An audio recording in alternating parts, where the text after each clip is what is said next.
শুরুতে জানিয়ে রাখি আমাদের আজকের সম্মানিত অতিথি, আমাদের নিয়মিত আলোচক, আমাদের সবার পছন্দের মানুষ, বীর মুক্তিযোদ্ধা এবং রাজনীতিবিদ মেজর অবসরপ্রাপ্ত আখতারুজ্জামান রঞ্জন। আখতার ভাই, আপনাকে সালাম এবং শুভেচ্ছা জানিয়ে শুরু করছি অনুষ্ঠান। আমি আজকে একটা খুব মৌলিক একটা প্রশ্ন দিয়ে আলাপটা শুরু করতে চাই। অন্যান্য প্রসঙ্গে তো যাবই। মৌলিক প্রশ্ন হলো আখতার ভাই, এই যে এত রক্তের বিনিময়ে এত কিছুর মূল্য দিয়ে আহ আপনার আওয়ামী লীগ সরকারের পতন হলো, শেখ হাসিনা বাংলাদেশ ছেড়ে চলে যেতে হলো, যে বৈষম্য বিরোধী সমাজ যে মূল আন্দোলনটা ছিল, যে বৈষম্য বিরোধী একটা সমাজ প্রতিষ্ঠা হবে, সেখানে পড়াশোনা বলেন, চাকরি বলেন, রাজনীতি ক্ষেত্রে বলেন, বৈষম্য আর থাকবে না। কিন্তু 2 বছর বাদে এসে, 2-2.5 বছর বাদে এসে কোথায় যেন ওই বৈষম্যের আন্দোলনটা, বৈষম্যের যে লড়াই, সেটা যেন চাপা পড়ে গেছে। ওইটা কি তাহলে কোনো একটা পুঁজি ছিল, যে ওই পুঁজির উপরে নির্ভর করে শেখ হাসিনার পতন হলো, জাস্ট ক্ষমতার দল বদল হলো, ব্যবস্থা সব আগের মধ্যে?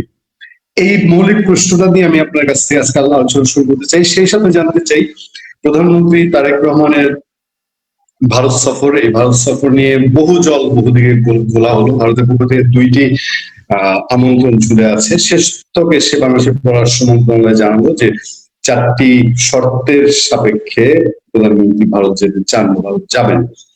সেদিক দিয়ে আবার শোনা যাচ্ছে যে ভারতের দিক থেকে নরেন্দ্র মোদী শিডিউল দিতে পারবেন কিনা, কবে যাবেন না যাবেন, গেলে রিসেন্টলি যাওয়ার কথা ছিল, আমাদের তাতে করে কোনো ক্ষতি হবে কিনা, বা না গেলে আমাদের লাভ কতটুকু হবে, এই প্রশ্নগুলো জানতে চাই আপনার কাছে। জানতে চাই শেখ হাসিনার বাংলাদেশে ফিরে আসার বা ফিরিয়ে আনার ব্যাপারটা ভারতের আদালত পর্যন্ত বাড়াচ্ছে। ভারত সরকার হচ্ছে বাংলাদেশে আবেদন করেছে তাকে ফেরত দেওয়ার, সেটা ভারতের আদালত চূড়ান্ত সিদ্ধান্ত দিবে। আসলে কি ঘটছে? শেখ হাসিনা বলছেন নিজে চলে আসবেন, আবার ভারত এটা আদালতে গড়াচ্ছে। কোথায় যাচ্ছে পরিস্থিতি, আপনার কাছে জানতে চাই মেজর আখতারুজ্জামান রঞ্জন। রহমান, ধন্যবাদ। আসসালামু আলাইকুম। তোমাকে, তোমার মাধ্যমে তোমার দর্শক শ্রোতাদেরকে আমি সালাম জানাই। যে যেখানে আছেন ভালো থাকবেন, সুখে থাকবেন, নিরাপদ থাকার চেষ্টা করবেন।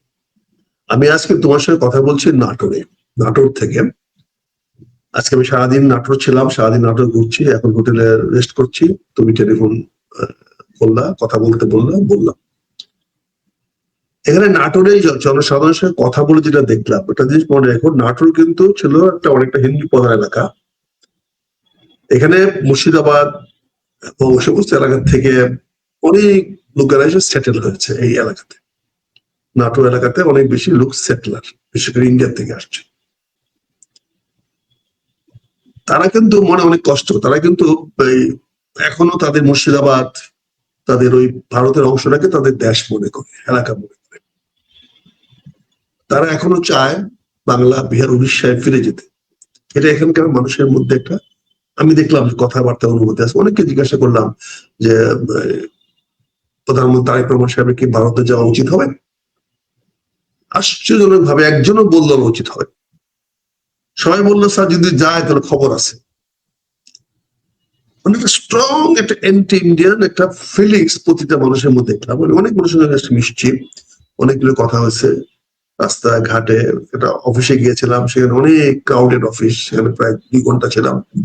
অনেক মানুষ আসছে, সালাম দিছে, কথা হয়েছে। ফাঁকে ফাঁকে আমি প্রশ্নটা বারবার সবাই কাছে করছি যে প্রধানমন্ত্রী তারেক রহমান সাহেব যে ইন্ডিয়া যাচ্ছে, এই ব্যাপারে আপনাদের মতামত কি?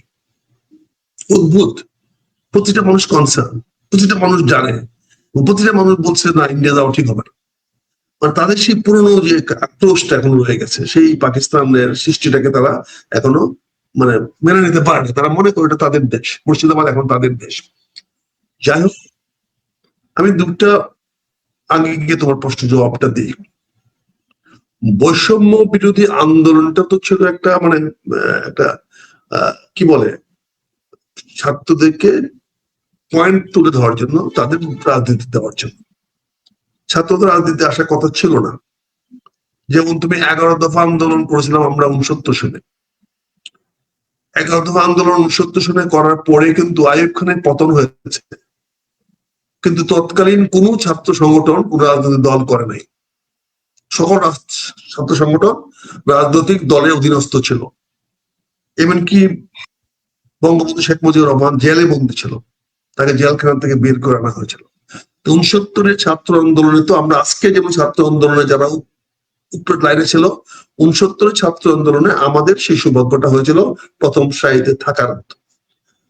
আর যেহেতু ঢাকায় শহরে থাকতাম, জগন্নাথ কলেজে পড়তাম, জগন্নাথ কলেজ হলো আন্দোলনের সূতিকাগার, সেখানে সকল আন্দোলনে জগন্নাথ কলেজ লিডিং এ ছিল, কাজে আমরা সেখানে ছিলাম। 69 আন্দোলনে আমরা পিছনে ছিলাম, কিন্তু আন্দোলনের পরে কিন্তু আমরা রাজনীতি আসিনি। একই তুমি দেখো 90-এর গণ অভ্যুত্থানে কি হয়েছে। আরেকটা জিনিস মনে করে দিতে চাই, আর্মি অফিসাররা বিদ্রোহ করে বঙ্গবন্ধু শেখ মুজিব হত্যা করেছে, তার বিদ্রোহ করেছে। তারা রাজনীতি আসতে চেয়েছিল, কিন্তু তারা রাজনীতি টিকতে পারে নাই, তাদের কোনো দল ছিল না, তারা আসতে পারেনি। অর্থাৎ যারা অ্যাকশন নেয়, যারা কাজ করে, তাদের পক্ষে রাজনীতি আসা কঠিন হয়ে যায়। একইভাবে তুমি 90 গণ অভ্যুত্থানে দেখো, 90-এর গণ অভ্যুত্থানে যারা ভূমিকা রেখেছিল, তাদের কোনো সংগঠন হয়নি, তারা কোনো রাজনৈতিক দল করে নাই। তারা কিন্তু বিএনপি এবং আওয়ামী লীগ, জামাত, অন্যান্য রাজনৈতিক দলের সঙ্গে তারা ছিল এবং সেই দলে আছে, এখনো ছিল, এখনো আছে।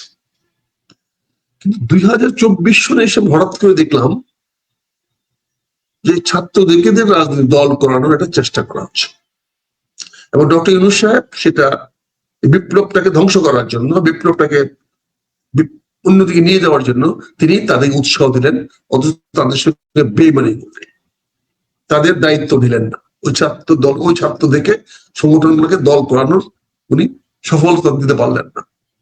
না দেওয়ার কারণে আমি মনে হয় যে আমার যুব সমাজ, ছাত্র সমাজ, তারা অনেকটা ডিরেল হয়ে গেছে। তারা অনেকটা মনে হচ্ছে যে তাদের লক্ষ্য থেকে তারা বিচ্যুত হয়ে গেছে। এবং দেখা যায় এখন যে এই এখানে $29 মিলিয়ন একটা প্রশ্ন আসছে, যেটা বাইডেন সাহেব এখানে 2017 সনে তাকে দিয়েছিল। এবং আমরা দেখতে পাচ্ছি যে অনেক নেতাদের 2017 সন থেকে তাদের আর্থিক অবস্থা বাংলাদেশে অনেক ভালো, অনেক উন্নত। তারা বিভিন্ন কোচিং সেন্টার চালিয়ে, বিভিন্ন স্কুল কলেজ চালিয়ে তারা বেশ ভালো একটা অনেক লাখ লাখ টাকা ইনকাম করছিলাম। জানি না কোচিং সেন্টারে এত টাকা পাওয়া যায় কিনা, লক্ষ লক্ষ টাকা পাওয়া যায় কিনা, কিন্তু আমরা দেখছি কিছু কিছু ছেলেমেয়েরা এই প্রশিক্ষণের নামে প্রচুর অর্থ তারা উপার্জন করেছে। বৈষম্যটা কি ছিল?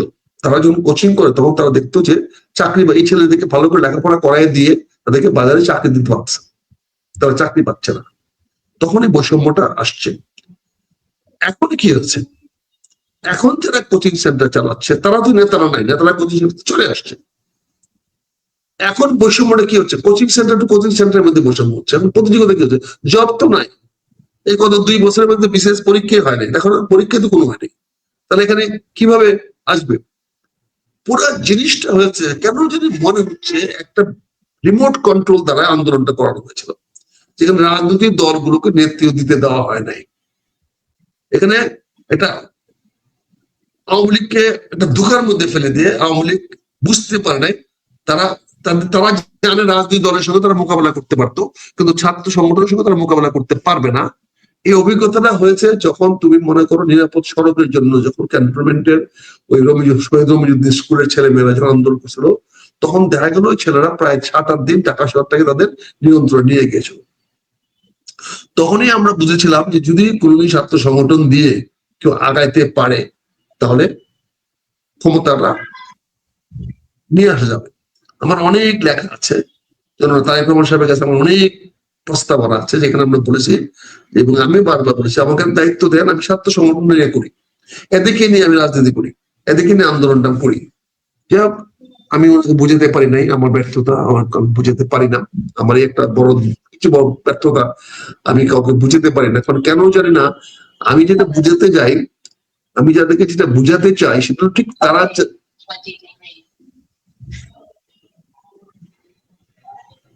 তারা যেটা বুঝাতে চায়,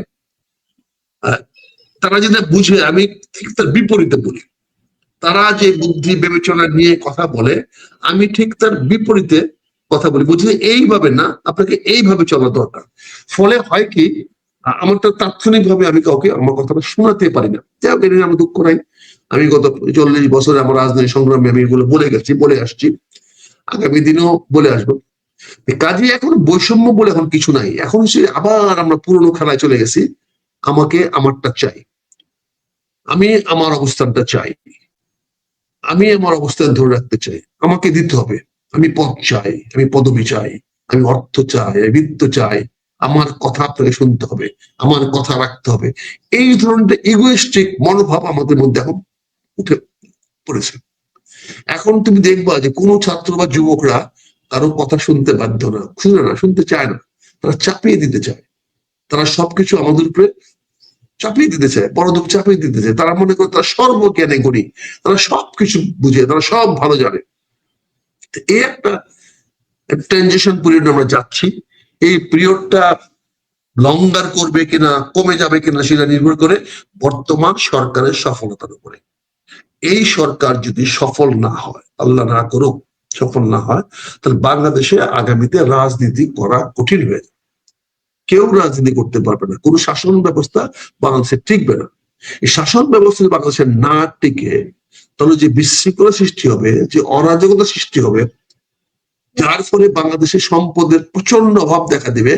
সেখানে বিদ্যুৎ থাকবে না, পানি থাকবে না, তেল থাকবে না, খাদ্য থাকবে না, রাস্তাঘাটে শৃঙ্খলা থাকবে না, মানুষের জীবনে নিরাপত্তা থাকবে না।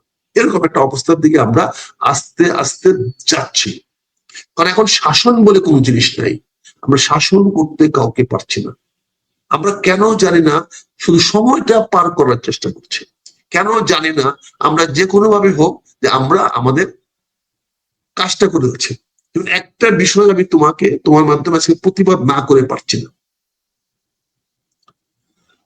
বর্তমানে দুজন সচিবকে, মানে সংস্থাপন সচিব বা কি জনপ্রশাসন সচিব বলে, জনপ্রশাসন এবং ক্যাবিনেট সচিব, ওনারা ইতিমধ্যে চুক্তিভিত্তিক ছিলেন। ওনাদের চুক্তি আবার 1 বছর বাড়ানো হয়েছে।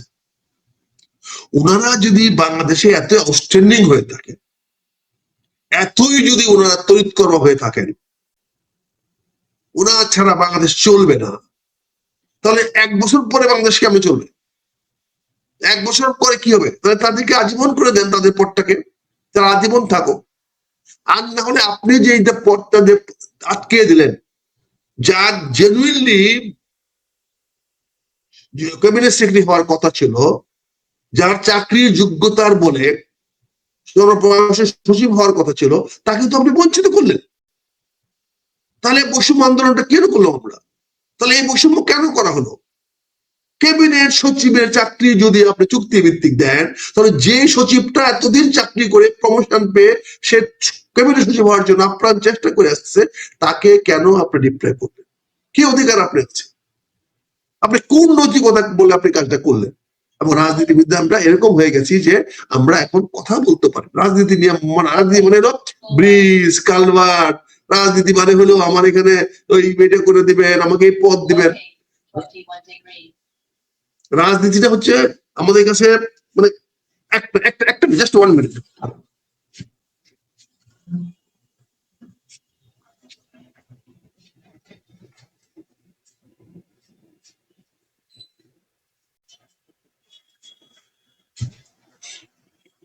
রাজনীতি হয়ে গেছে এখন কেন জানি হালুয়া রুটি রাজনীতি। আমাকে ব্রিজ দিতে হবে, কালভার্ট দিতে হবে, স্কুলের করে দিতে হবে। এই যে মনে মনে ভাগ বাটোয়ারা রাজনীতি। আজকে তুমি বলো যে এই 2টা সচিবকে দিয়ে আপনি কি মেসেজ দিলেন? এই 2টা সচিব কি শেখ হাসিনার আমলে প্রমোশন পায় নাই? তারা কি ডিপ্টি সেক্রেটারি, জয়েন্ট সেক্রেটারি হয় নাই? জয়েন্ট সেক্রেটারি সচিব হয় নাই? তারা কি শেখ হাসিনার আমলে হয় নাই? তাদের চেয়ে আরো চৌকুশ ছিল বলে, আরো চৌকুশ সচিব ছিল বলে এরা ওই পদ যেতে পারে নাই। এখন ওই পদগুলো খালি হয়ে যাওয়ার পরে গাদা হয়ে গেছে এখন বড় তাজা ঘোড়া। অদ্ভুত। চিন্তা করেন আমার প্রশাসনের পর্যায়টা কোথায় নামে নিয়ে আসলাম। পরবর্তী ধাপের যে চৌকুশ অফিসার গুলো আছে, পরবর্তী ধাপের যারা স্মার্ট অফিসার গুলো আছে, তাদের পদ বন্ধ করে দিলেন এই 2 জনের জন্য। পুরা জিনিসটাকে আপনি করে দিলেন। তাদের চেয়ে অনেক চৌকস অফিসার নিচে আছে, তারা আজকে হারিয়ে যাবে। এইটা তো মেধার মূল্যায়ন হলো না, এটা নিয়ে কেউ প্রতিবাদ করলো না। আমার তো মনে হয় আমার উচিত ছিল সমস্ত বিরোধী দল থেকে প্রতিবাদ করার, না তুমি চুক্তিভিত্তিক সচিব নিয়োগ করতে পারবে না, কারণ এটা অন্য অধিকার তুমি হস্তক্ষেপ করছো, অন্য যোগ্য ব্যক্তিদের অধিকার হস্তক্ষেপ করছো, যারা পরবর্তী ধাপে যোগ্য হচ্ছে তাদের অধিকার করছো। আর যদি মনে করো না এই সচিবদের দরকার আছে, তাহলে তাদের বয়স তুমি 59 থেকে 61 করো, 62 করো, তখন 65 করো। এটা কোন ধরনের খেলা রে ভাই? তুমি দুইজন সচিবের একদিন আগে একদিনের দিনে দিনে তুমি তাকে এক্সটেন্ড করে দিলে, মানে মনে হচ্ছে দেশটা হলো মানে নিজেদের একটা কোম্পানি। মানে যা খুশি করলাম, যেটা মূল্যে খুশি করলাম, যেটা মানে করলাম। এইগুলা বন্ধ করতে হবে। আমরা বলছিলাম সকল অফিসারদের রিকনসিলারেশন দেন, এক্সকিউজ পার্ডন করেন, তাদের কাজে লাগবে। অনেক ভালো ভালো সচিব ছিল যারা এখনো যেমন ওবিডিয়েন্ট, তাহলে এখন যারা ওবিডিয়েন্ট তাহলে আগামী দিনে তারা তো চাকরি চলে যাবে। কোথাও না করে যদি আজকে 1 বছর বা 2 বছরের মাথায় সরকার পরিবর্তন হয়, তাহলে আবার তো এই সচিবগুলো সব আবার জেলে যাবে, আবার সচিবগুলোর চাকরি চলে যাবে। লয়ালিটি লয়ালিটি লয়ালিটি, যে কোনো সরকারের প্রতি লয়ালিটি দেখানো এটা তাদের দায়িত্ব, তাদের কর্তব্য। এই বিষয়গুলো আমাদের দেখা দরকার। মাননীয় প্রধানমন্ত্রী আপনাদের শিক্ষার ব্যাপারে মেয়েদেরকে অনার্স পর্যন্ত ফ্রি করে দিয়েছেন, কিন্তু মাননীয় প্রধানমন্ত্রীকে এই জিনিসটা খবর রাখেন যে প্রতিটি বাচ্চাদেরকে স্কুলে পরীক্ষার ফি দিতে হয়, রেজিস্ট্রেশন ফি দিতে হয়, বোর্ডের টাকা দিতে হয়, পরীক্ষার সময় 4-5 হাজার টাকা করে দিতে হয়। এই টাকাটা কে দিবে? আপনি ফ্রি করে দিলেন, কলেজ তো তার কাছে টাকা নিতে পারবে না, তাহলে তার এই যে পরীক্ষার ফি বোর্ডে দিতে হবে, এটা টাকাটা করতে আসবে। মানে প্রধানমন্ত্রী বলেন অবেতনিক নিয়ে যাবেন, বেতন কয় টাকা? বেতন দিয়ে তো স্কুল কলেজ চলবে না। মানে আপনি এই টাকাগুলা যে মেয়েদেরকে দিচ্ছেন, মানে অনার্স পর্যন্ত পড়াবেন, তাহলে তাদের পরীক্ষার ফি এইগুলা কে দিবে? পুরো জিনিসটা কেন জানি মনে হচ্ছে যে কেমন অনভিজ্ঞ ব্যক্তিদের হাতে রাষ্ট্র চলে গেছে, যারা টোটাল চিন্তা করতে পারে না, এরকম রাস্তা চলে গেছে। তবে এখানে আজকে একটা ভালো সিদ্ধান্ত নিয়েছেন, আমি অত্যন্ত সাধুবাদ জানাই, অত্যন্ত জানাই। এটা নিয়ে আমাদের অনেক লেখালেখি আছে যে আপনি এপ্রিল মাস থেকে, বৈশাখ মাস থেকে আপনি অর্থবর্ষ শুরু করছেন। এটার জন্য আমি প্রাণ ঢালা অভিনন্দন জানাচ্ছি মাননীয় প্রধানমন্ত্রীকে এবং মন্ত্রী পরিষদকে। এটা অনেক দিনের দাবি ছিল আমাদের, অনেক দিন, এবং আমার ব্যক্তিগত লেখাও আছে এটার উপরে, আমার সংসদের প্রস্তাব আছে এটার উপরে, আমাদের অর্থ বছরটা পরিবর্তন করা হোক। আমি যখন ফাইন্যান্স কমিটির মেম্বার ছিলাম তখন আমরা বলেছি যে এটা বর্ষাকালীন সময় আমাদের ক্ষতি হয়। এক্স্যাক্টলি যে সমস্ত কথাগুলো আজকে বলছে আমার লেখার মধ্যে, ওইটা দেখা যাচ্ছে 25 বছর আগে। আজকে ধন্যবাদ জানাই তারেক রহমান সাহেবকে যে তিনি একটা সিদ্ধান্ত নিয়েছেন, অত্যন্ত সুন্দর সিদ্ধান্ত নিয়েছেন, সেই সিদ্ধান্তের সাধুবাদ জানাই। এখন আসি তোমার মূল বিষয়ে, যেটা তুমি নিয়ে চিন্তিত। আমার কথা পরিষ্কার স্পষ্ট, তারেক রহমান সাহেবের ভারতে না গেলে বাংলাদেশের মানুষের একটি অংশের মানুষ খুশি হবে। এই অংশটি যদি আবার পাকিস্তানে যায় আরো খুশি হবে। কিন্তু সেটা কি বাংলাদেশের মানুষের ভালো হবে? সেটা কি বাংলাদেশের কল্যাণ বয়ে আনবে? এটা বোকাও তো বুঝে। ভারত আমাদের তুলনায় অনেক বড়। প্রতিটি মানুষের ব্যক্তিগত একটা আক্রোশ থাকে, তার চেয়ে যে বড় তার প্রতি ঘৃণা প্রকাশ করা। প্রতিটি মানুষ মনে করে আমার চেয়ে যে বড় সে আমার প্রতি আচরণ করছে না, আমার প্রতি সঠিক আচরণ করছে না।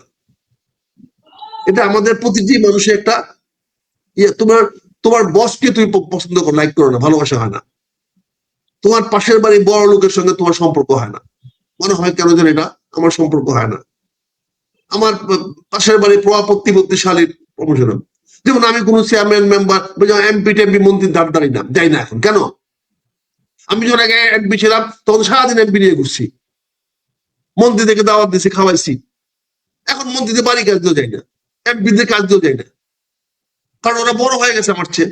আমার কেমন হিংসা হিংসা লাগে, আমার মধ্যে কেমন যেন একটা ভাব লাগে যে বড় হয়ে গেছে।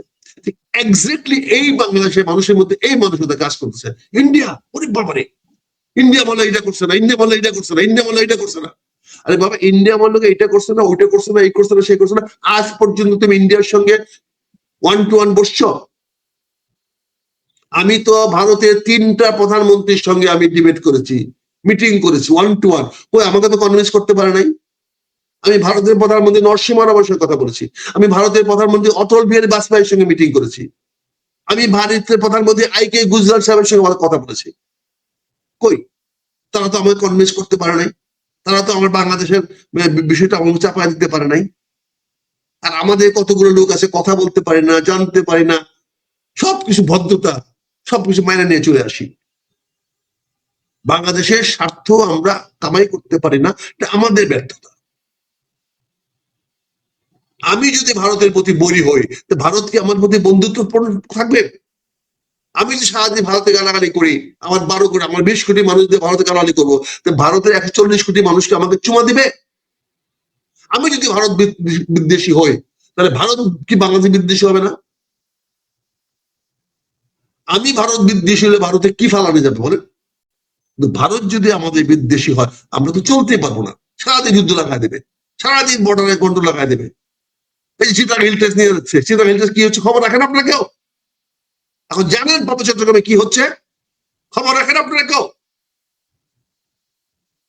পার্বত্য চট্টগ্রাম তার মধ্যে দিয়ে ওই রোহিঙ্গা দিনে কি হচ্ছে?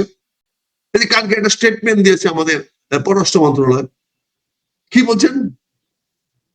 খুব বড় করে খটা করে বলছেন যে মায়ানমারের পররাষ্ট্রমন্ত্রী বলেছেন তারা 3 লক্ষ রোহিঙ্গাবাসী নিয়ে যাবেন, কিন্তু 3 লক্ষ নিয়ে কি বলছে যে রাখাইনের অবস্থার উন্নতি হইলে, উন্নতি হয়েছে তো বলে নাই, রাখাইনের অবস্থা উন্নতি হইলে তিনি 3 লাখ নিয়ে যাবেন। তাহলে বাকি 12 লাখ কি হবে? দুইটা জিনিস করলো, একটা 3 লাখকে রেকর্ড করে দিল, 3 লাখ রোহিঙ্গা নেবে। আপনি তো কথা বলেন 3 লাখে আপনি রাজি হবেন কেন? আপনি মালয়েশিয়ার কথা বা কারো 3 লাখ ফিগারে রাজি হলেন কেন? এখন রোহিঙ্গাদের পজিশন 3 লাখ, এখন মায়ানমার বলবে আমি 3 লক্ষ নিয়ে আসছি, ঠিক আছে আমি 3 লক্ষ আনার চেষ্টা করছি, অর্থাৎ 12 লক্ষ হারায় যাবে। কদিন করে বলবো 9 লক্ষ তোমার লোক, আমার লোক না। আপনি প্রতিবার এই ধরনের ভুল সিদ্ধান্ত নেবেন, প্রতিবার আপনি ভুল রাজনীতি করবেন, প্রতিবার আপনি ভুল পররাষ্ট্রনীতি নেবেন, আর এর দায় আমাদের উপর দিবেন, বাংলাদেশের মানুষের উপর দিবেন, জনগণের উপর চাপাবেন। বাংলাদেশের উচিত হবে তা সকল নেইবারের সঙ্গে সুসম্পর্ক রক্ষা করে চলা। আমার দুইটাই নেইবার, একটা মায়ানমার এবং একটা ভারত। মায়ানমার সঙ্গে আমাদের গুড সম্পর্ক, রিলেশনশিপ নেই। তা আমরা কোন দিকে যাচ্ছি? সবকিছু যে বিরোধী দলের কথা শুনে কথা বলতাম কথা নাই। আমাকে আগে, আমি রাজনীতি করি আমি জনগণের জন্য, জনগণের জন্য কোনটা ভালো। আমাদের মাননীয় প্রধান, আমাদের বিরোধী দলের নেতা আগেও বলছে, এখনো বলছেন আমরা ভারতের সঙ্গে সম্পর্ক রাখবো। সম্পর্ক কি হবে, ভালো রকম মন্দ হবে, সেটা সম্পর্ক রাখলেই তো কথা বলবেন। আপনি তারেক রহমান সাহেব, আপনি প্রধানমন্ত্রী, আপনি আমার কথা চলবেন না তো, আপনি আমাদের বুদ্ধি চলবেন। আপনি ভারতের সঙ্গে যদি একটা বড়িতে লাগাই দিয়ে যান, যে সেটা বড়িতে লাগিয়ে দিয়ে গেছে ডক্টর ইউনূস সাহেব, ডক্টর ইউনূস সাহেবের পররাষ্ট্রমন্ত্রী, আজকে আপনি পররাষ্ট্রমন্ত্রী। তো ডক্টর ইউনূস সাহেব তখন কেন ভারতের সঙ্গে সুসম্পর্ক রাখলো না এই খলিল সাহেবের জন্য? এই খলিল সাহেব তো ভারতে গেছে 2 বার, খলিল সাহেব কেন ভারতে বারবার যায়? কাজে আমি আপনাদেরকে অনুরোধ করবো, তুমি যে ইস্যুটা এনেছো এটা শুধু জটিল হবে না, এটা যে যেভাবে নেক, বাইরে জনপ্রিয় জিনিস এক জিনিস, আর সঠিক কাজ করা আরেক জিনিস। অনেক সময় সঠিক কাজ জনপ্রিয় হয় না, বা জনপ্রিয় কাজ সঠিক হয় না। এখানে একটা ব্যালেন্স আনতে হবে, এখানে একটা ভারসাম্য বজায় করতে হবে। কোন কাজটা আমার করা দরকার এবং সেটাতে জনপ্রিয়তা নাও পাওয়া যায়, তাও কাজটা করতে হবে। আর জনপ্রিয়তা পাইতে গিয়ে যদি আমি ক্ষতি করে ফেলি, সেই জনপ্রিয়তা টিকবে না। অনেক নেতারা জনপ্রিয়তা টিকায় রাখতে পারে নাই, কারণ তারা সঠিক কাজটি করে নাই।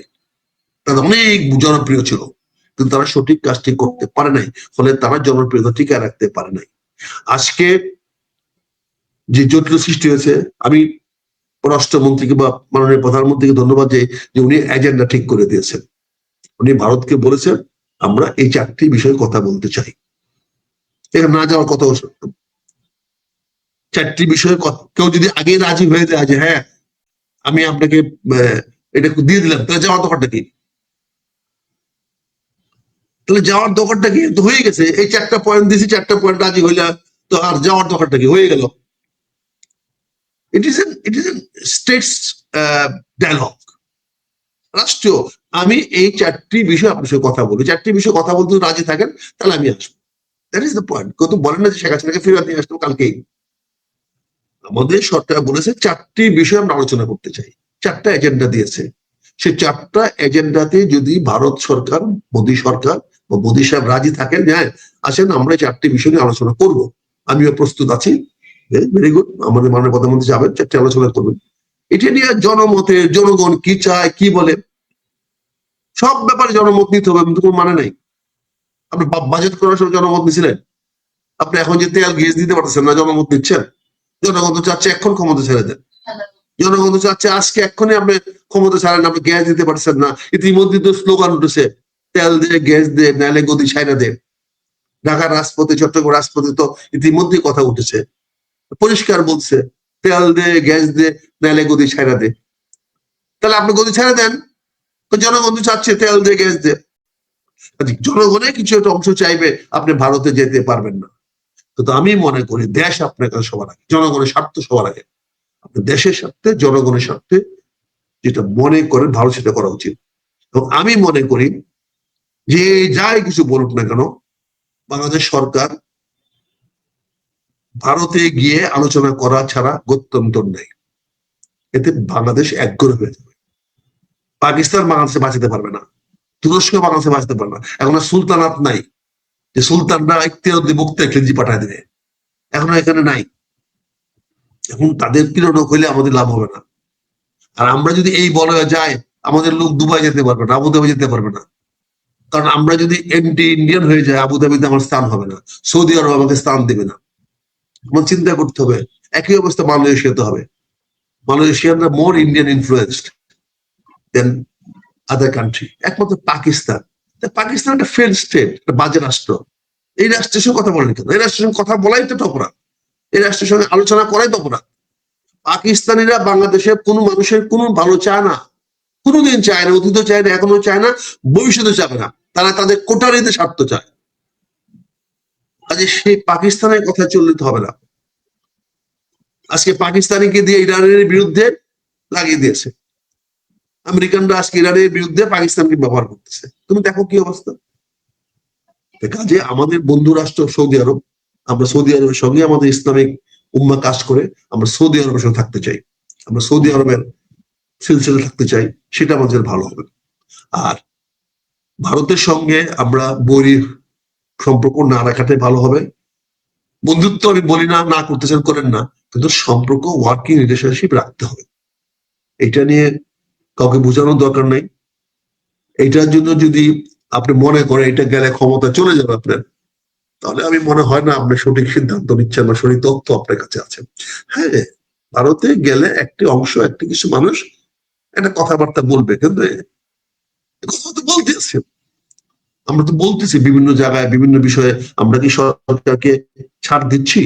সরকারের বিভিন্ন সমালোচনা করতেছি, কিন্তু সরকার যেন,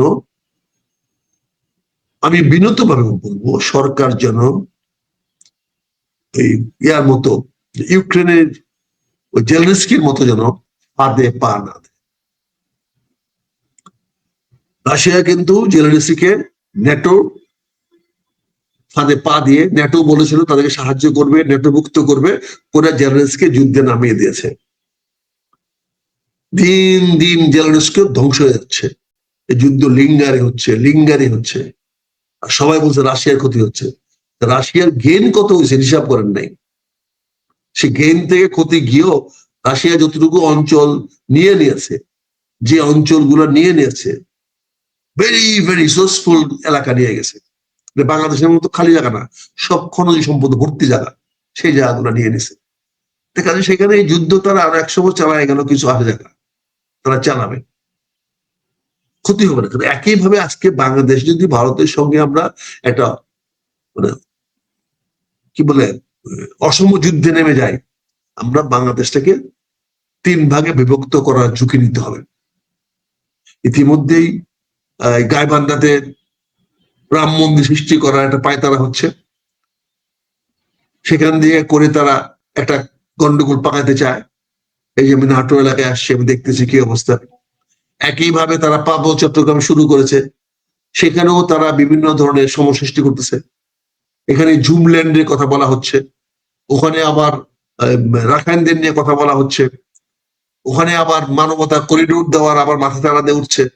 আবার আমি পিটার হাসকে এখনো আবার দেখতেছি বাংলাদেশে গোলাগালি করতেছে। এখন ওই যে এলএনজি নিয়ে পিটার হাস এলএনজির দায়িত্ব নিয়ে আসছে, টার্মিনাল কিনতে নিয়ে আসছে, বাংলাদেশে এলএনজির জাহাজ বিক্রি করার পায়তারা করছে, যেখানে আমার কাছে গ্যাস দিয়ে আমি বিকল্প করতে পারি, যেখানে আমাদের আমরা গ্যাস ইম্পোর্ট করার কোনো দরকার নেই। যে টাকা দিয়ে আমরা গ্যাসের জাহাজ কিনবো, সেই টাকা দিয়ে আমরা নতুন গ্যাস ফিল্ড আবিষ্কার করতে পারি। নতুন ড্রিলিং করলে গ্যাস বেরিয়ে আসবে।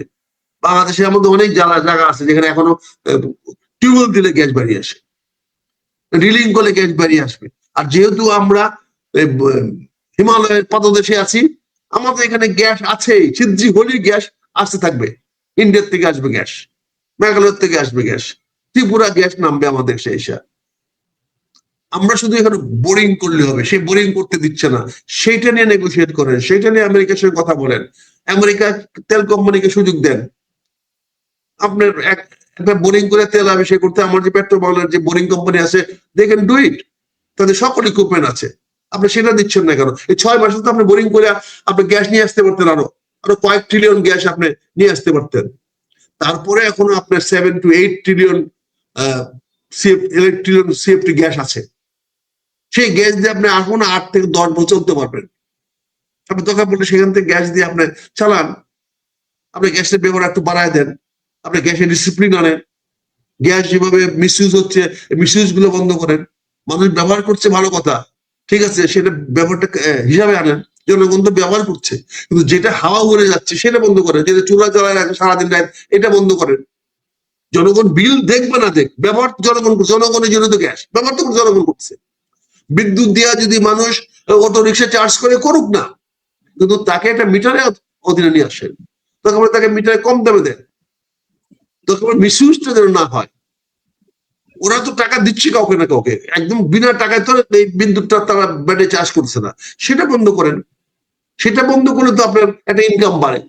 কিন্তু আপনি গালাগালি করতেছেন যে অটোরা রাত্রেবেলা এই বিদ্যুৎ নিয়ে চুরি করে নিয়ে যাচ্ছে, তা চুরি করবেন, তাদের বিদ্যুৎ, তারা মালিক, তুমি দিতে পারো না, তারা সেটা নিয়ে নিচ্ছে তাদের টেকনোলজিতে। আপনি জিনিসটা ওইভাবে দেখেন না কেন? তাদের ভোটে প্রধানমন্ত্রী হয়েছ, তাদের ভোটে মন্ত্রী হয়েছ, এবং তারা গ্যাস দিলে এটা অপরাধ। তুমি গ্যাস দিতে পারো না তাদেরকে, তারা অটো রিক্সা চালাবে না। একটা অটো রিক্সার মাধ্যমে বাংলাদেশে প্রায় 1 কোটি লোকের জব ক্রিয়েট হয়েছে। 40 লক্ষ গাড়ি চলে, প্রতিটা গাড়ির পিছনে গড়ে 2 জন ড্রাইভার। সকাল বিকাল তুমি যদি দেখো, তোমার এলাকায় দেখো, সব জায়গায় তারা 80 লক্ষ মানুষ তো ডাইরেক্টলি এমপ্লয়েড হয়েছে এই অটো রিক্সার পিছনে।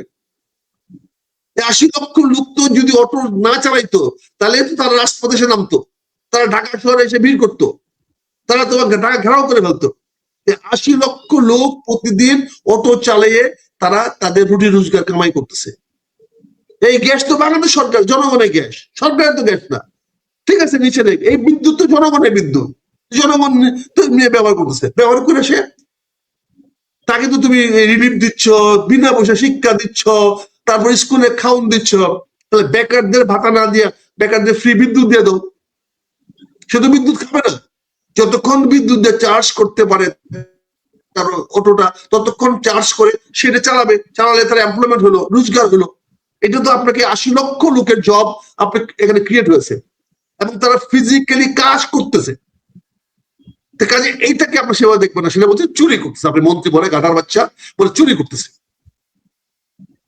আরে বাবা, এই তো তোমার জন্য কম, এদের ভোটেই তো তুমি নির্বাচিত হয়েছো, এবং তাদেরকে চোর বলতেছো। তুমি তাদেরকে বিদ্যুৎ দিতে পারতেছো না, কিন্তু তারা তো বিদ্যুৎ নিয়েও চলতেছে। এই বিদ্যুৎ লোডশেডিং এর পরেও তো এই গাড়িগুলো চলতেছে বাজারে। এই যে আমি দেখলাম একটা রাস্তার মধ্যে কি পরিমাণ গাড়ি চলতেছে, অটো চার্জ ছাড়া কেমন চলে। তার মানে তারা কোনো না কোনো বিদ্যুৎ পাচ্ছে। এটা তুমি অ্যাকাউন্টে নিয়ে আসো, এটা ধন্যবাদ দাও, হিসাবে নিয়ে আসলে তো তুমি সাবাসী পেয়ে যাও। তুমি বলো যে ভাই আমি আপনার গৃহস্থ দিতে পারতেছি না, তো আমি অটোতে দিচ্ছি, আমি আপনার এই এখানে দিতে দোকানে দিতে পারতেছি না, আমি এটাতে 80 লক্ষ 40 লক্ষ অটো চালাচ্ছি, এটা হিসাবে নিয়ে আসো, ফ্রি গ্যাস দিন, তুমি ডিক্লেয়ার করে দাও যে আমি ফ্রি বিদ্যুৎ দিচ্ছি, তাহলে তো চুরি হয় না, এটা তাহলে তো চুরি পর্যায়ে পড়ে না। কাজে 35 মিনিট হয়ে গেছে, শেষ করছি। আমি পরিসংখ্যান আনতে চাই, এটা শেখ হাসিনা যদি বাংলাদেশে ফিরে আসতে চায়, এটা নির্ভর করে সম্পূর্ণভাবে শেখ হাসিনার উপরে। তিনি যদি আসতে চান অবশ্যই সেই ব্যবস্থা করে আসবেন। আর ভারত যদি তাকে অফিসিয়ালি পাঠাতে হয়, একটা জিনিস খেয়াল করতে হবে, উনি তো বন্দি না, ভারতের মেহমান। এখানে টেকনিক্যালি বোঝার চেষ্টা করো, তাহলে হুমকিক্যালি কথা বললে হবে না। যখন এই সরকার চাইবে যে তাকে ফেরত দেন, ভারত সরকার বলবে আমি অবশ্যই ফেরত দেবো, তবে আপনি তার জীবনে নিরাপত্তা দেন, তার প্রতি অন্যায় আচরণ করবেন না, তার প্রতি অবিচার করবেন না, তাকে বিভিন্ন ভাবে হয়রানি করবেন না। তখন কি বলবেন আপনি? তখন কি জবাব দিবেন? ভারত তো এই 2-1 দিনের মধ্যে তুমি দেখতে পারবা ভারতের মোদী সরকার বলবে ঠিক আছে আমরা এই বিষয় নিয়ে আলোচনা করতে রাজি আছি, আপনি আসেন। তখন কি করবেন আপনি? ঠিক আছে আমরা শেখ হাসিনাকে আপনাদের ফেরত দিতে রাজি আছি, আসেন আলোচনা করি। তার নিরাপত্তা কি দিবেন? তার নিরাপত্তার ব্যবস্থা কি করবেন আপনি বলেন? ধরেন জবাব দিবেন। খালি পররাষ্ট্র এই একটা লেখা দিল, বড় বড় নিউজ করে ফেললা, এর ভিতরে কি আছে দেখো না। তুমি 4টি প্রস্তাব দিয়েছো, ওই দিক থেকে 4টি প্রস্তাব জবাব কি আসে? তুমি 4টি প্রশ্নের জবাবের জন্য কি তুমি প্রস্তুত? কালকে বা পরশু যদি আসে, হ্যাঁ 21 তারিখে আপনি আসেন আমি রেডি, বা 25 তারিখে আসেন, 26 তারিখে আসেন আমি রেডি, কথা বলবো আপনার সঙ্গে, এই বিষয়ে আমরা বিশদ আলোচনা করবো, আসেন। আলোচনার আগে তো সিদ্ধান্ত দিতে পারবো না, কি দিতে পারবে কেউ? উনি আলোচনা হবে, আলোচনার মাধ্যমে হবে। তা আলোচনা হলে কি শেখ হাসিনাকে ওই ফাঁসিতে লটকে নিয়ে চলে আসবে? হ্যাঁ আসবে। শেখ হাসিনাকে কেমনে আনবেন? আপনি কথা বলেন, তার নিরাপত্তার ব্যবস্থা করেন, তার যদি মামলা মোকদ্দমা বিচার হয় বিচার করেন, কিন্তু সেটা সুষ্ঠুভাবে করেন, আমাদের গ্যারান্টি দেন। তারা তো সেভাবে বলবে, তখন কি করবে?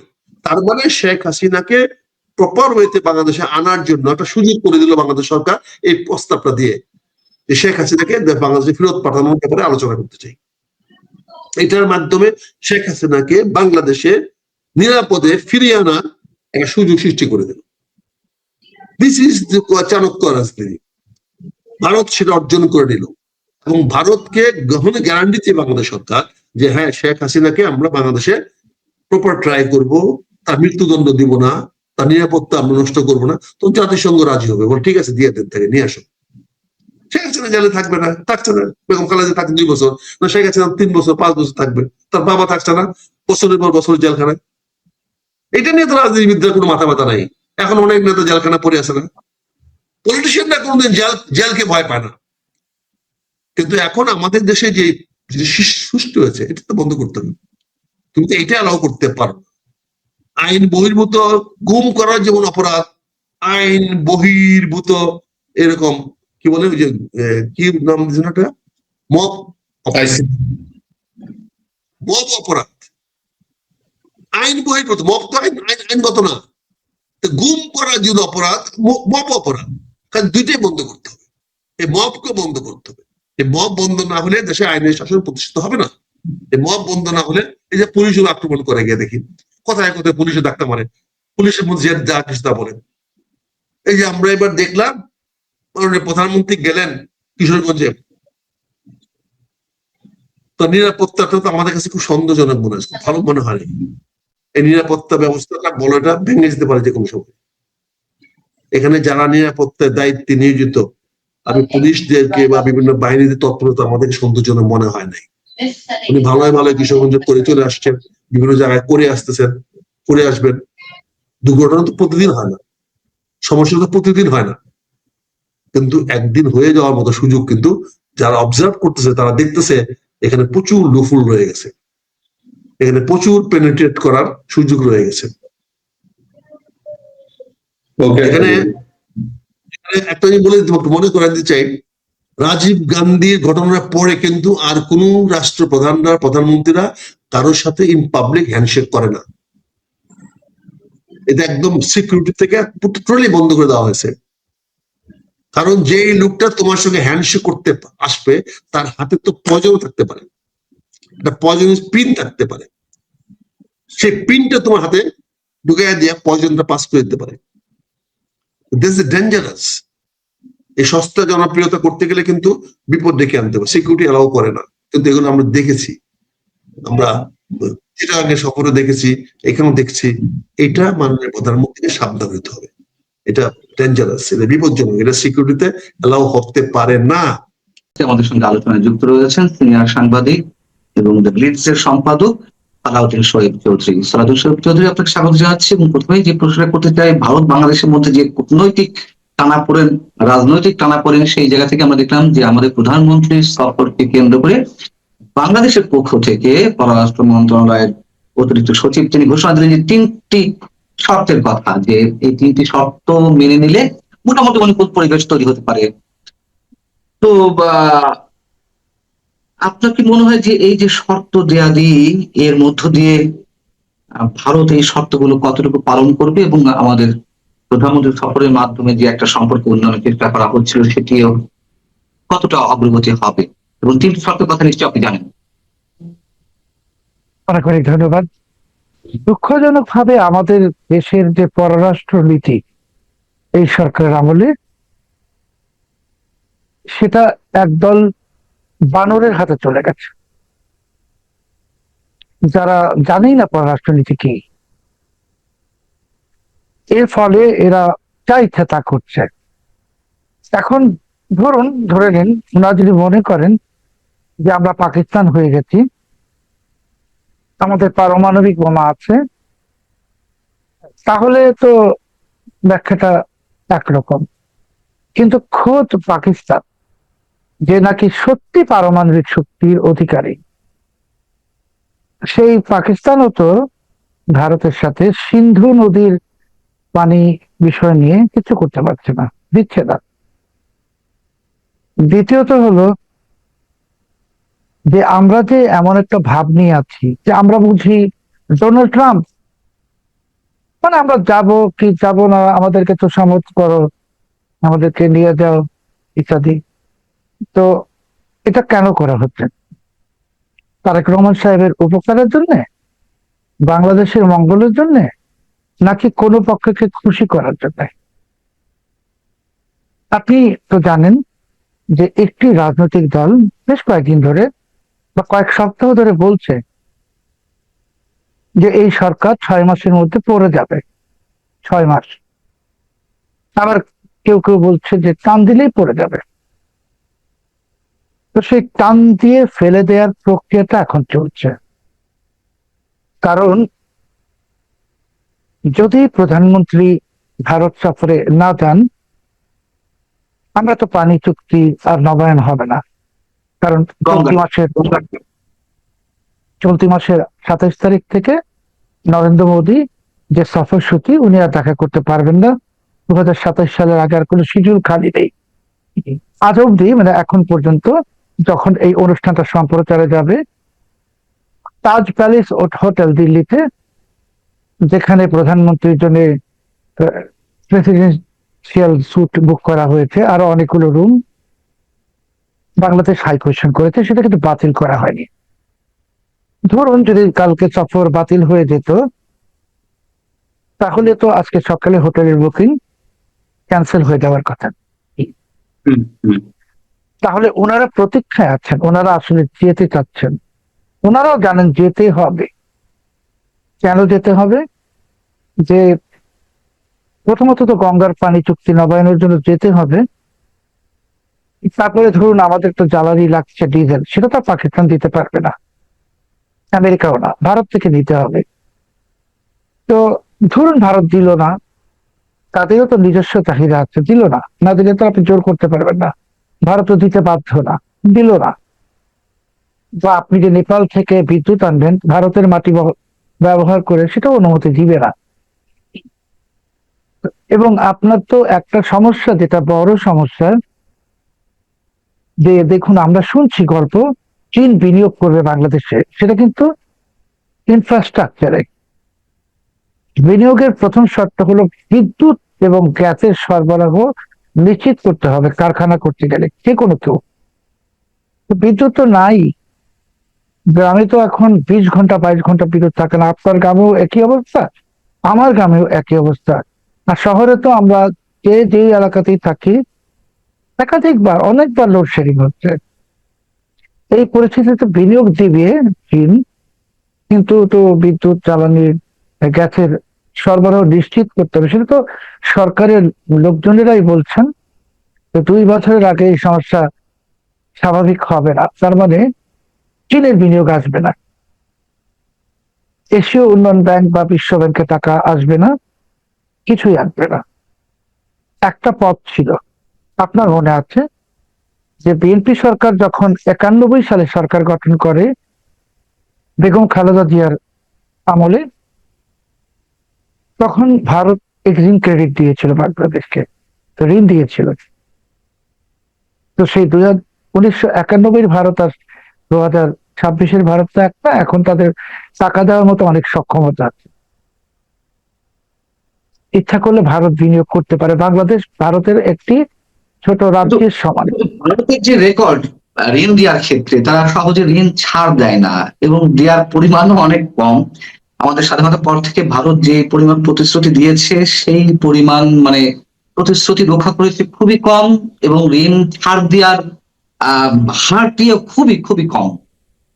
আপনার এই কথাটার সাথে আমি সম্পূর্ণ একমত হয়ে বলছি যে এই যে আমরা বললাম যে ভারত তো ছাড় দেয় না, ভারত তো দিতে চায় না, এই দিতে না চাওয়ার কারণেই 24 সালের যে পরিস্থিতির সৃষ্টি হয়েছে, ভারত বিরোধিতা উস্কে উঠেছে, পাকিস্তান ঢুকে গেছে বাংলাদেশে, ইনফ্লুয়েন্স, পাকিস্তানের প্রভাব। তো ভারত তো এখান থেকে একটা শিক্ষা গ্রহণ করেছে যে এরপরে বাংলাদেশে সুযোগ পেলে তারা তো একটি নদী স্থাপন করতে চাইবে। যেমন যে আমরা শুনেছিলাম 26 লাখ ভারতীয় বাংলাদেশে আছে, এখন তো এটা নাই। শেখ হাসিনা ভারতের কাছে দেশ বিক্রি করে দিয়েছে, এটাও মিথ্যা প্রমাণিত। এবার ভারত বিনিয়োগ করবে নিজেদের লোকসান করে হলে, লোকসান ঠিক না, মানে নিজেদের অন্যখানে বাজেট কাটছাট করে হলো বাংলাদেশে করবে, নিজেদের ইমেজ পুনরুদ্ধারের জন্য। তারা বুঝে গেছে যে বাংলাদেশের মানুষের মধ্যে একটি ভারত বিরোধিতা চরমে উঠে গেছে। দ্বিতীয়ত হলো, দেখুন আমি শুরুতে বললাম যে একদল বানরের হাতে পররাষ্ট্রনীতি চলে গেছে, যে আপনি প্রধানমন্ত্রী। কেমন লক্ষ্য করছেন মানে আহ বর্তমান বিএনপি সরকারের পররাষ্ট্রনীতি নির্ধারণের ক্ষেত্রে যারা রয়েছেন, যারা নির্ধারক রয়েছেন, কেন তাদেরকে বানরের সাথে তুলনা করছেন? পররাষ্ট্র নীতি যারা নির্ধারণ করবেন তাদেরকে কূটনীতি বা পররাষ্ট্র নীতির একটা অভিজ্ঞতা লাগবে, যে কোনো ক্ষেত্রেই অভিজ্ঞতা লাগে, সাংবাদিকতাও লাগে। খলিলুর রহমান তো একজন ক্যাডারি, ও কি অভিজ্ঞতা! আর বাকি যেগুলো আছে সেগুলো তো গোপাল ভাট, অভিজ্ঞতা তো নাই, 1 নম্বর। 2 নম্বর, অভিজ্ঞতা ছাড়াও করা যায় যদি আন্তরিকতা থাকে। আমি তো নিশ্চিত ভাবেই বলছি এখন যে খলিলুর রহমান সাহেব এবং বিএনপির বিরোধী চক্র, সেখানে ইউনুস যুক্ত আছে, সবাই মিলে বিএনপি কে ফেলে দেওয়ার যে ষড়যন্ত্রটা, সেটাকে এগিয়ে নিয়ে যাচ্ছে দ্রুত গতিতে। একটা উদাহরণ দিচ্ছি, সৌদি পররাষ্ট্র উপমন্ত্রী যে বাংলাদেশে আসলেন এই কয়েকদিন আগে, আপনিও জানেন। তো সেই পররাষ্ট্রমন্ত্রী ওয়ালিদ আল খেরেজি যখন আসলেন, আমাদেরকে বলা হলো বাঙালি জাতিকে সৌদি আরবের লোক নিবে, জনশক্তি রপ্তানির সুযোগ উন্মোচিত হয়েছে। আসলে বাস্তব কি? এই খলিলুর রহমান সাহেব ইউনুসকে দিয়ে 69,000 রোহিঙ্গাকে পাসপোর্ট ইস্যু করিয়েছেন। আরো 3.5 থেকে 4.5 লাখ রোহিঙ্গা সৌদি আরবে আছে, এদেরকে পাসপোর্ট দিতে হবে। এটা দাবি করতেই সৌদি পররাষ্ট্রমন্ত্রী এসেছিলেন। তার মানে 4.5 লাখ পাসপোর্ট যদি দেন বাংলাদেশি, রোহিঙ্গারা বাংলাদেশি হলো, কিন্তু এটা তো আসলে জনশক্তি রপ্তানির সুযোগ নয়, আমার দেশের মানুষকে বঞ্চিত করে রোহিঙ্গাদেরকে পাসপোর্ট দিয়ে দেওয়া। এর মধ্যে ইউজ করেছেন যে বিএনপি কে ফেলে দেওয়ার চক্রান্ত দ্রুত গতিতে চলছে, আর তারা ফেলে দেওয়ার চক্রান্তটার সাথে জড়িত। বিএনপি কে ফেলে দেওয়ার চক্রান্ত, সেটা একটা একটা করে জাস্ট 1 মিনিটে ব্যাখ্যা করবো। যে আমরা তো জানি সেপ্টেম্বর মাসে প্রধানমন্ত্রী মার্কিন যুক্তরাষ্ট্রে যাবেন বলে শুনেছি, জাতিসংঘের সাধারণ পরিষদের অধিবেশনে। তো খলিলুর রহমান যদি আমেরিকার লোক হয়ে থাকতো, তাহলে তো তারেক রহমান সাহেবের ডোনাল্ড ট্রাম্পের হোয়াইট হাউসের মধ্যাহ্নভোজের একটা আয়োজন হওয়ার কথা হবে? হবে না। বা খলিলুর রহমান নিজেই কি ডোনাল্ড ট্রাম্পের সঙ্গে দেখা করতে পেরেছে? গত 2 বছরে পারেনি। আমরা একটি ভ্রান্ত ধারণা নিয়ে আছি খলিলুর রহমান আমেরিকার লোক। ও আমেরিকাতে থেকেছে, টুকটাক চাকরি করেছে, আর বাংলাদেশের স্বার্থ এখন জলাঞ্জলি দেওয়ার জন্য আপনি সে যে উদ্যোগ নিয়েছে, তো সবাইকে পছন্দই করবে। আপনি আপনার আমার পৈতৃক সম্পত্তি যদি একজনকে দান করতে চাই, সে তো আমাকে গুরুত্ব দিবেই। কিন্তু আসলে বিএনপিকে ফেলে দেওয়া ষড়যন্ত্র হচ্ছে কেন, সেটা ব্যাখ্যা দিব। দেখুন, তারেক রহমান সাহেব বুঝবেন, আর কিছুদিন গেলেই বুঝবেন, যে এই সরকারকে বিভ্রান্ত করার একটার পর একটা চক্রান্ত চলছে।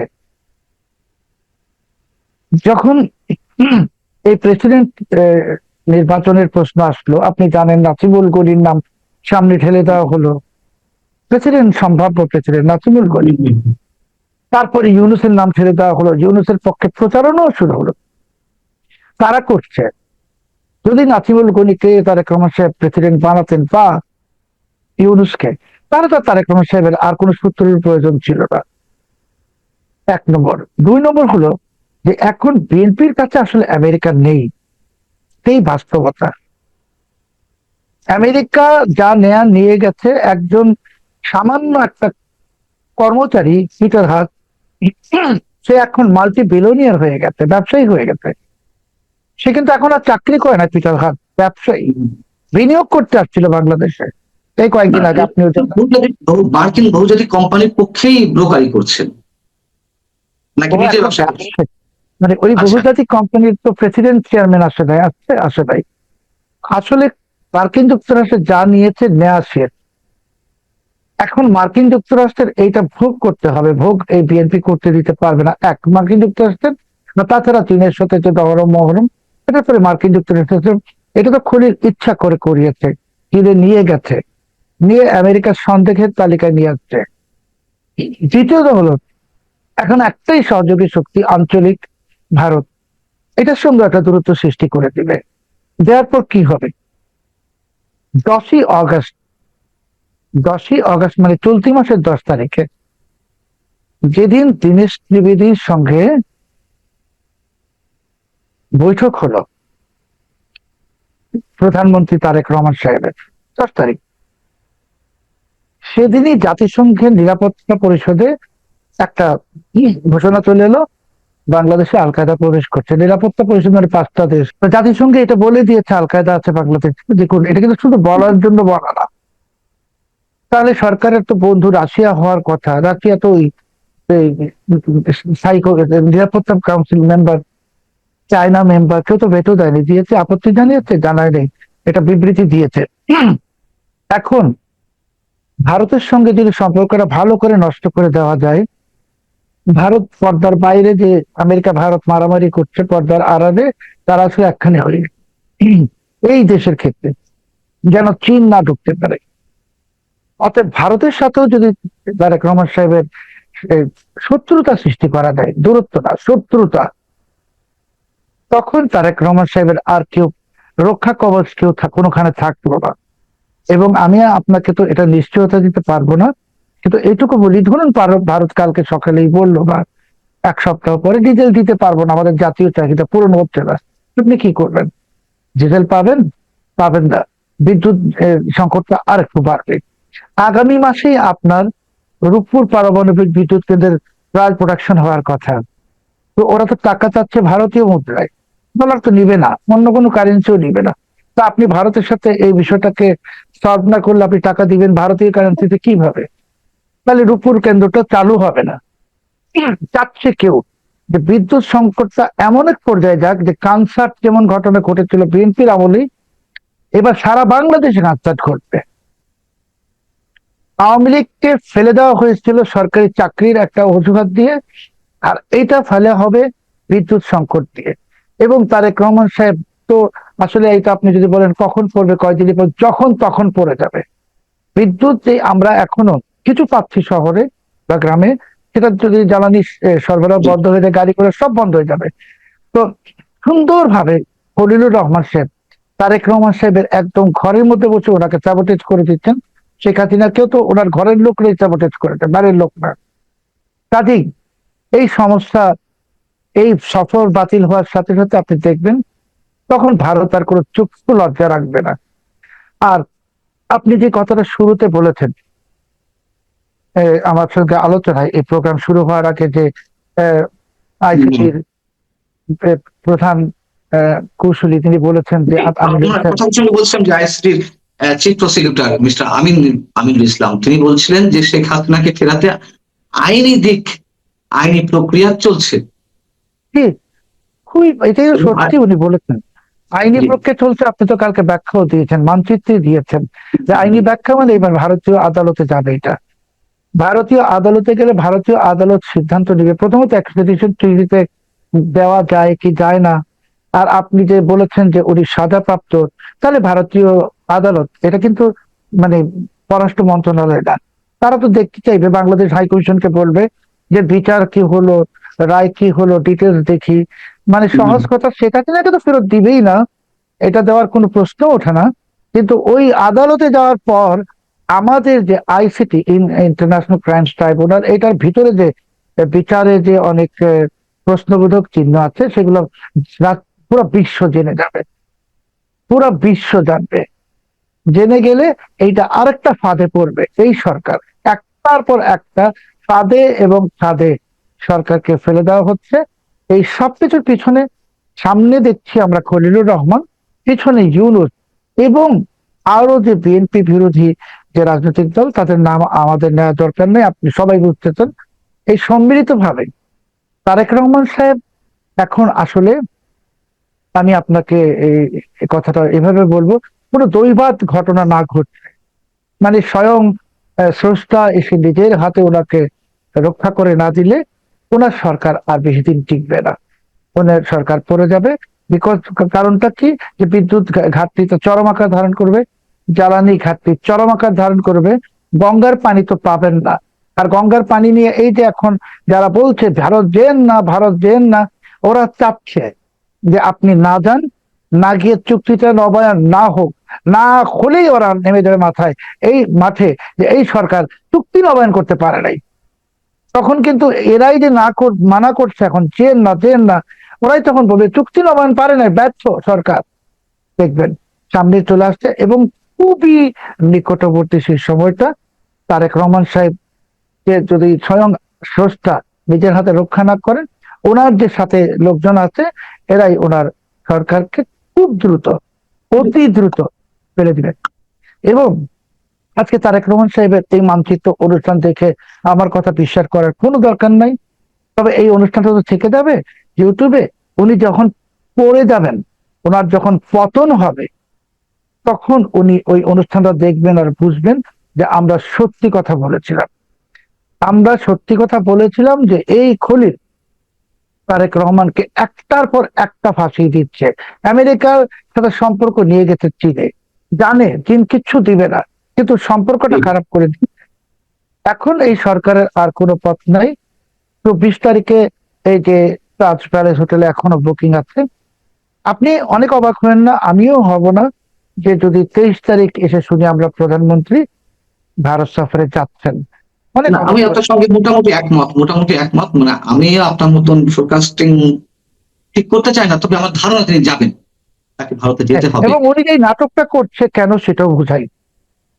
মানে উনি এই যে ওনার যে পাকিস্তান পন্থী যে লোকগুলা বাংলাদেশে আছে, ভারত বিরোধী যে অপশক্তি, এদেরকে বোঝানোর জন্য যে দেখো আমরা ভারতের সাথে যুদ্ধ করছি, তর্ক করছি, লড়াই করছি, আমরা ঠিক আছি।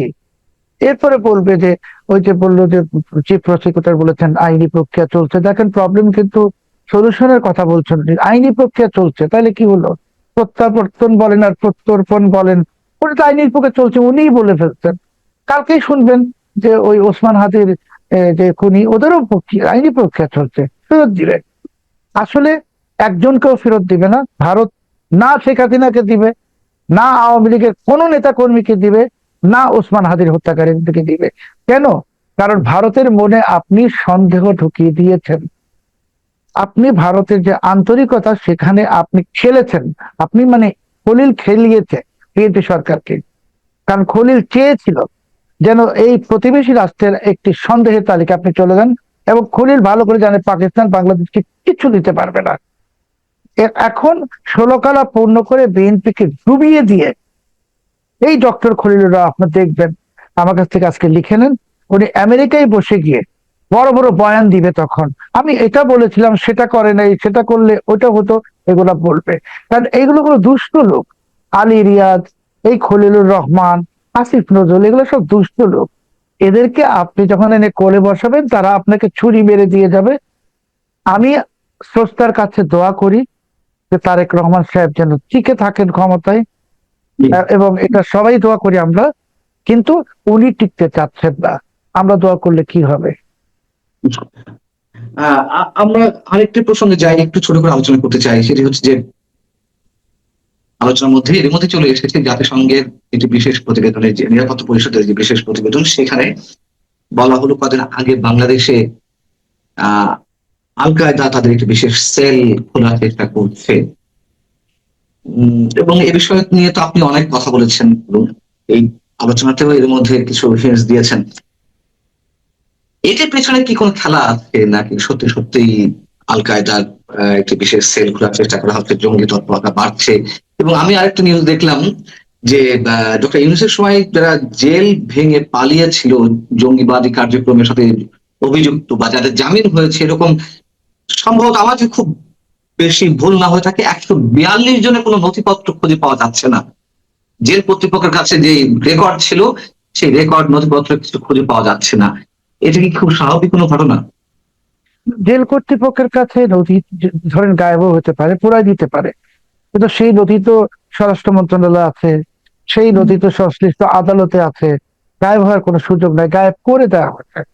দ্বিতীয় কথা হলো যে আল কায়দার যে হঠাৎ করে আসছে, মানে আল কায়দা তো আর মানে রকেট নিয়ে নেমে যায়নি বাংলাদেশে। আল কায়দা তো ঢুকেই ছিল। ইউনূস তো আল কায়দাকে ইনভাইট করেছে, ইউনূস লস্করে তৈয়বাকে ইনভাইট করেছে, এটা তো সবাই জানে। এবং এই যে বোমাগুলা আপনি আপনার কন্টেন্টে বলেছেন যে প্রেসার কুকার বোমা, এটা লস্করে তৈয়বা এবং আল কায়দা ছাড়া অন্যরা কেউ ব্যবহারও করে না। আর আমরা তো বাংলাদেশে এটা দেখিও নাই এর আগে। এই যে জাতিসংঘে যেটা এসছে, এটা সাবধান বাণী না, এটা একটা ধমক, ভয়ঙ্কর ধমক। এবার আপনি নিশ্চিত থাকুন যে বিএনপি সরকার যদি এই জঙ্গি ইস্যু নিয়ে আরো একটু খেলতে চায়, যেটা খেলেছে অলরেডি এই পাইপ বোমা ইত্যাদি নিয়ে, এখনো বলছেন নিও জেএমপি।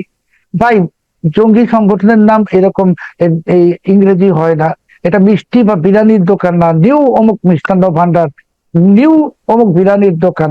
আপনারা স্বীকার করেন এটা আল কায়দা, আপনারা স্বীকার করেন এটা লস্করে তৈয়বা, কারণ এই বোমাগুলো তো তারা বানায়, স্বীকার করেন। স্বীকার কিন্তু এখনো করছেন না। না করার ফলে আপনি গ্যারান্টিড থাকেন যে এই বিএনপি সরকারের উপরে, বিএনপি সরকার মানে সবার উপরে জাতিসংঘ, মার্কিন যুক্তরাষ্ট্র, ইউরোপীয় ইউনিয়ন, সবার পক্ষ থেকে একটার পর একটা নিষেধাজ্ঞা আসবে।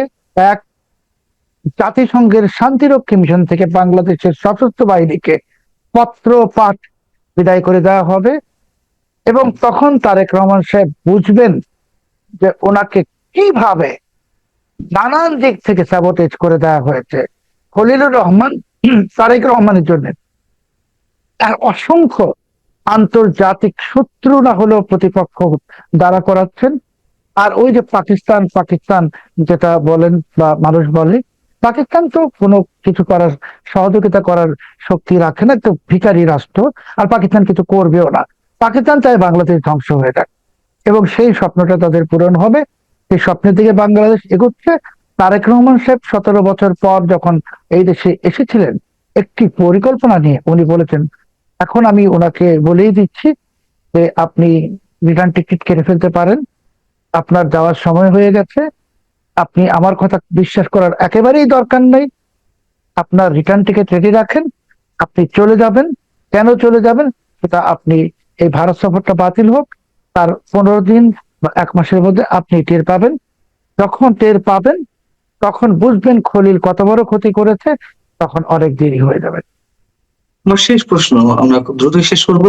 তার আগে যে উত্তরটি চাই আপনার কাছ থেকে, এটা হচ্ছে যে আপনি বলছেন ইউরোপীয় ইউনিয়ন বা যুক্তরাষ্ট্র বা অন্যান্য যে সংস্থাগুলো আছে, তারা একটা নিষেধাজ্ঞা দেবে। এই নিষেধাজ্ঞার বিষয়গুলো শেখ হাসিনা সরকারের সেই সময় এসে অনেক বেশি উচ্চারিত হয়েছিল, কোনো কোনো ক্ষেত্রে আমরা নিষেধাজ্ঞার বিষয়টি দেখেছিও। র্যাবের উপরে তো নিষেধাজ্ঞা দেওয়া হলো 2022-এর দিকে সম্ভবত, বা 2021-এর দিকে। তারপরে বিভিন্ন জনের ভিসা নিষেধাজ্ঞা আরোপ করা হলো। আমি জাস্ট এটি টানছি এই কারণে যে ডিপ স্টেট বলি, মার্কিন প্রশাসন বলি, ইউরোপীয় ইউনিয়ন বলি, তারা তো সবাই আওয়ামী সরকারের বিরুদ্ধে ছিল, তার আওয়ামী সরকারের পতনটি চাইছিল এবং নানান প্রক্রিয়ায় সেই পতনটি হয়েছে প্লট নির্মাণের মাধ্যমে, আমরা সবাই জানি। বিকল্প তো বিএনপি ছিল, সেই বিএনপি কে নিয়ে কেন তারা এখন খেলতে চাইবে বা তাদের বিরুদ্ধে একটার পর একটা নিষেধাজ্ঞা দেবে? বিএনপি তাদের বিকল্প ছিল না, তাদের বিকল্প ছিল ইউনূস। যেহেতু ইউনূসের জনসমর্থন ছিল না, সেই জন্য বিএনপি ক্ষমতায় এসেছে।